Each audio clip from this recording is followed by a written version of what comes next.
Hi అండి, అందరికీ నమస్కారం. Welcome back to Pillam's little world. నేను మీ పిల్లం శ్యామల, డాటర్ ఆఫ్ పిఎన్ఆర్. చంద్రుడిపై మొట్టమొదటి అడుగు మోపిన మనిషి ఎవరు అనగానే మనందరికీ గుర్తొచ్చే పేరేంటి? Neil Armstrong. చంద్రుడిపై మనిషి అడుగు పెట్టడం ఒకప్పుడు కేవలం కల మాత్రమే, కానీ ఆ కలను నిజం చేసిన తొలి వ్యక్తి నీల్ ఆర్మ్స్ట్రాంగ్. ఆయన 1969 జూలై 20న అపోలో 11 మిషన్లో భాగంగా చంద్రుడిపై అడుగుపెట్టి చరిత్ర సృష్టించారు.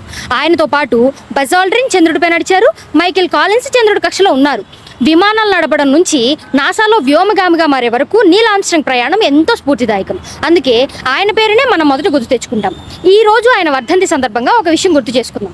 ప్రెసెంట్ నీల్ ఆర్మ్స్ట్రాంగ్ ఈ లోకంలో లేరు, అయినా చంద్రుడిపై ఆయన వేసిన తొలడుగు మాత్రం ఎప్పటికీ చెరిగిపోదు. మనిషి కళ అనేది ఎంత పెద్దదైనా దాన్ని నిజం చేసే ధైర్యం, కాగల కార్యానికి వేచి చూసే సహనం ఉంటే చరిత్రలో మన అడుగు మిగిలిపోతుందని నేను భావిస్తాను. ఈ వీడియోపై మీ అభిప్రాయాన్ని మీ కామెంట్స్లో తెలియచేయండి. మరో మంచి టాపిక్తో నెక్స్ట్ వీడియోలో మళ్ళీ కలుసుకుందాం. అప్పటి వరకు సెలవు. అందరికీ నమస్కారం.